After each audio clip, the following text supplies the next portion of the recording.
Bien, quiero en esta ocasión poder hacer una pequeña conclusión de todo el trabajo que pues con dedicación hemos realizado en función de los principios didácticos en la enseñanza. Para eso pues vamos aquí, como lo decía el audio de introducción, entrar al apartado que dice integración de los principios didácticos en la enseñanza.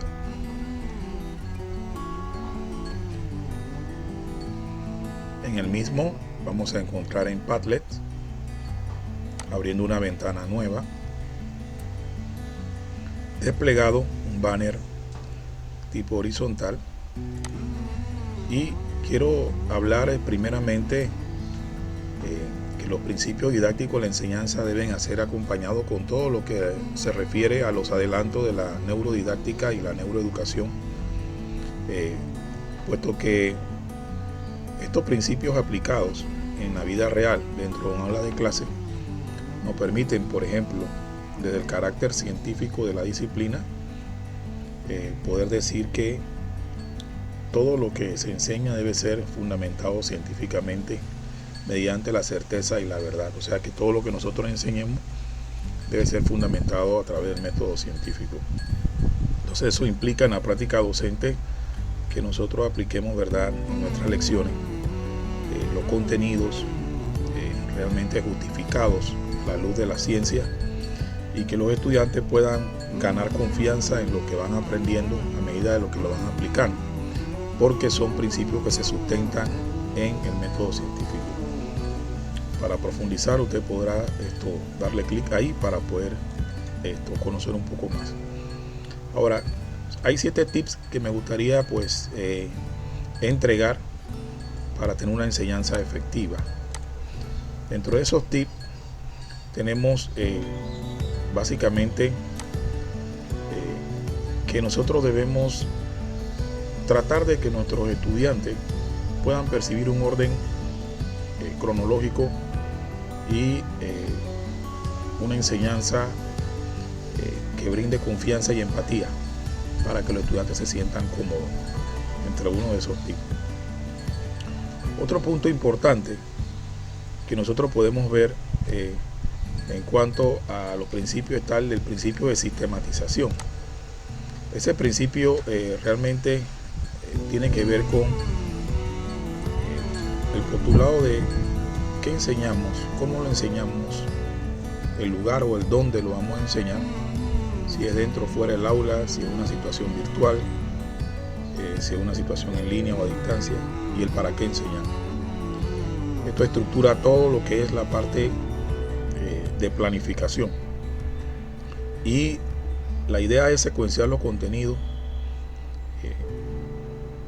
y tratar de que estos contenidos separarlos, diseccionarlos, sin perder esa unidad temática integral y sobre todo la aplicación práctica de lo que nosotros enseñamos.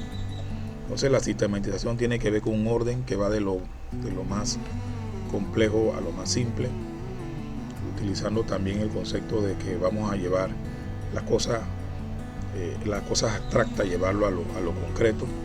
Por ahí vamos a repasar uno de estos principios. Así que pues básicamente sistematizar, como dice ahí, ¿verdad?, qué es lo que se va a enseñar, qué es lo que se va a decir, escribir, ¿verdad?, la propuesta de lo que queremos hacer visible a través de nuestra planificación, cómo lo voy a enseñar, cómo lo voy a decir, y concretamente cuáles son las actividades que se van a desarrollar en clase. O sea, generar acciones concretas de la propuesta. Y por último, evaluar. Son 4 puntos importantes a la hora de hablar, ¿verdad?, de la sistematización. El tercer punto tiene que ver con el concepto de teoría y práctica, ¿verdad? Esto es muy fundamental. Aunar y concatenar la teoría y la práctica es lo que hace relevante el aprendizaje, y realmente lo hace significativo cuando tomamos en consideración lo que los chicos han aprendido a través de su vida. Entonces lo relacionan, nos sirve de andamiaje. Entonces podemos nosotros proponerles interesantes actividades con los contenidos programados en esa sistematización, para que luego esa teoría tenga una aplicación práctica. Básicamente nosotros creemos de que la información tiene que ser convertida a través del conocimiento con procesos cognitivos en una acción, y esa acción debe ser relevante, cercana en 5 contextos donde se mueve el estudiante: un contexto vecinal, un contexto intrapersonal, un contexto académico, un contexto ambiental tecnológico, un contexto extrapersonal. O sea, todos estos contextos deben ser utilizados para que nosotros podamos planificar actividades y que ahí se pueda dinamizar, que los contenidos programáticos en forma de información puedan procesarse, mediados por el docente, lo procesa el estudiante a través del proceso cognitivo de análisis, de síntesis, de evaluación, de argumentación. Entonces, la propuesta en sí de la teoría a la práctica implica aterrizar todos esos conceptos teóricos en un quehacer práctico. Y obviamente a través de la acción, con prácticas que lo lleven a él a lo concreto.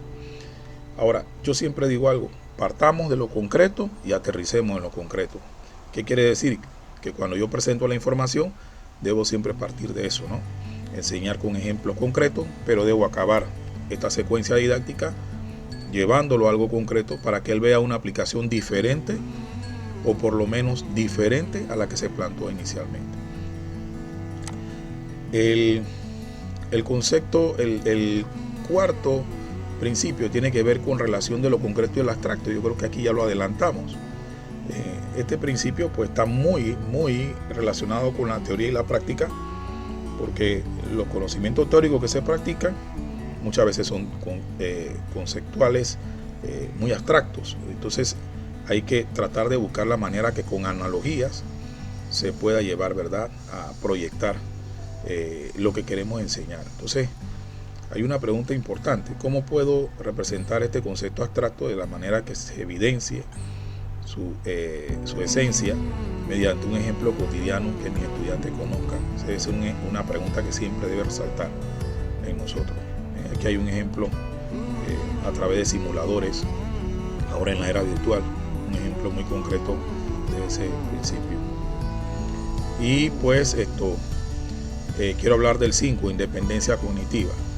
La independencia cognitiva consiste básicamente en que todos los estudiantes, ¿verdad?, tienen una forma de pensar y tienen derecho a realizar esos procesos cognitivos de acuerdo a su nivel, de acuerdo a su realidad, pero que siempre nosotros tengamos claro que hay que ponerlos a pensar, a razonar. Así que el docente tiene que ser ávido en saber preguntar, y saber preguntar para hacer ciencia, saber preguntar para cuestionar y argumentar. Enseñarle a los chicos a argumentar significa que el docente también debe aprender a argumentar.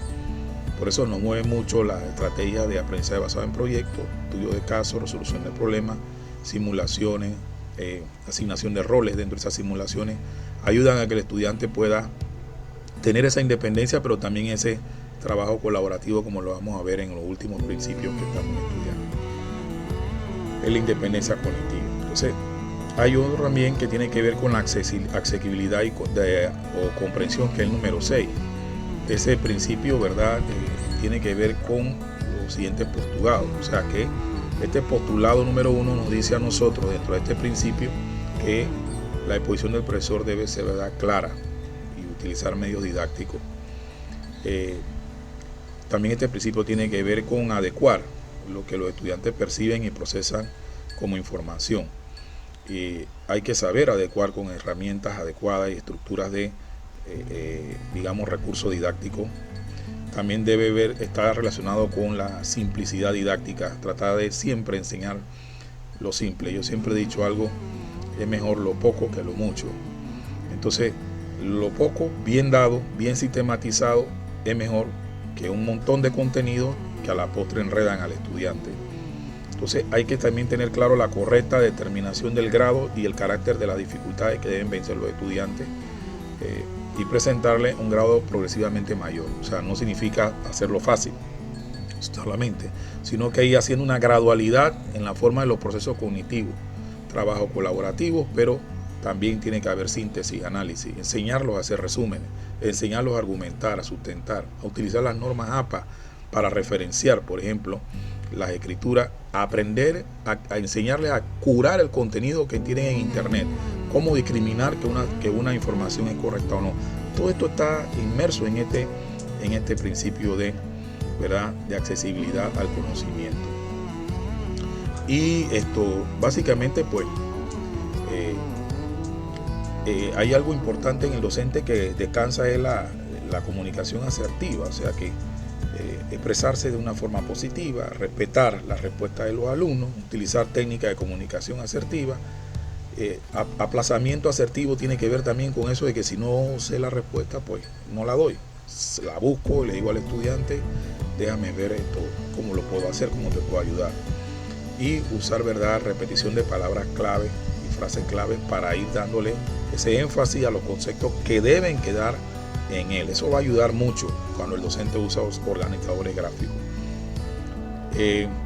Por acá tenemos el séptimo principio, que es de lo individual a lo grupal, y eso tiene que ver con el principio de tratar de hacer integración de las actividades cognitivas individuales, o sea, cada uno le toca hacer su parte, pero también trabajar lo colectivo y también crear sistemas de evaluación que puedan ayudar a evaluar al estudiante en ambos ámbitos, un ámbito colaborativo donde hay una interdependencia y también hay una independencia, y también importante reconocer que los estudiantes deben aprender a argumentar sus posiciones y también a escuchar a otros para poder modificar sus esquemas de pensamiento en función de la colectividad, en función de lo que aporten otros. Entonces, ese valor agregado es lo que hace potente que tengamos, ¿verdad?, desarrollo de competencia, y no pensar que la razón está solamente en uno, sino que en la colectividad hay, ¿verdad?, hay también sapiencia, hay riqueza.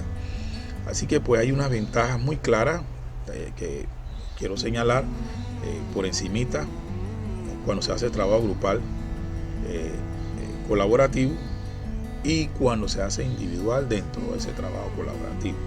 Entonces ese principio reconoce que hay que poner a los chicos a trabajar grupalmente, pero también dentro de esa grupalidad, dentro de ese trabajo colaborativo, ponerlos a trabajar de manera individual.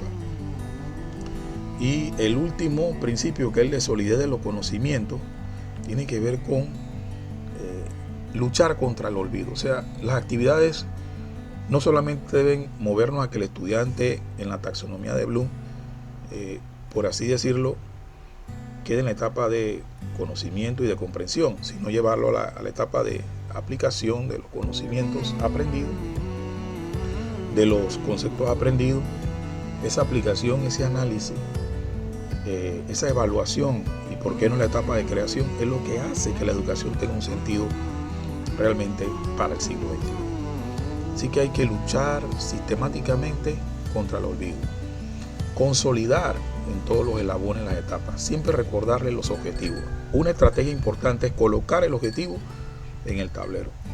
En algunas situaciones hay escuelas, por ejemplo en Canadá y en los países desarrollados, que apuntan a ser los mejores países en educación. Ellos en los pasillos de las escuelas, en los salones, tienen los indicadores de logro y los objetivos para que el padre de familia, toda la comunidad educativa y el estudiante siempre recuerde hacia dónde queremos ir. Entonces, eso ayuda al docente, que cuando programa una actividad siempre esté repasando qué queremos lograr con esta actividad, por qué la vamos a emplear, para qué nos sirve tanto individual como colectivamente, cómo contribuye esto dentro del proyecto, cómo contribuye esto dentro de la resolución del problema. Así que pues este principio comprende un postulado importante, que el pensamiento debe prevalecer sobre la memoria. No solamente que la memoria es necesaria para pensar, sino que lo que está en corto plazo pase a largo plazo. Y eso es una tarea donde el docente siempre debe reforzar, a medida que va avanzando en los niveles de complejidad, debe reforzar ese concepto. ¿Para qué? Para que ese concepto tenga una aplicabilidad y se quede ahí, se quede con él. Entonces, esto pues aquí de una manera muy sucinta le estoy mostrando, ¿verdad?, la explicación del trabajo a manera de una conclusión, que creo que los principios didácticos de la enseñanza son postulados que van a estar por siempre en educación, y todo como docente creo que deberíamos tener estos principios presentes en nuestras planificaciones, en nuestros diálogos didácticos, en nuestras tertulias pedagógicas. Estos deben ser los temas que deben ayudarnos a integrar estos principios en cualquier asignatura, en cualquier tema que estemos trabajando, independientemente de la estrategia y el nivel educativo.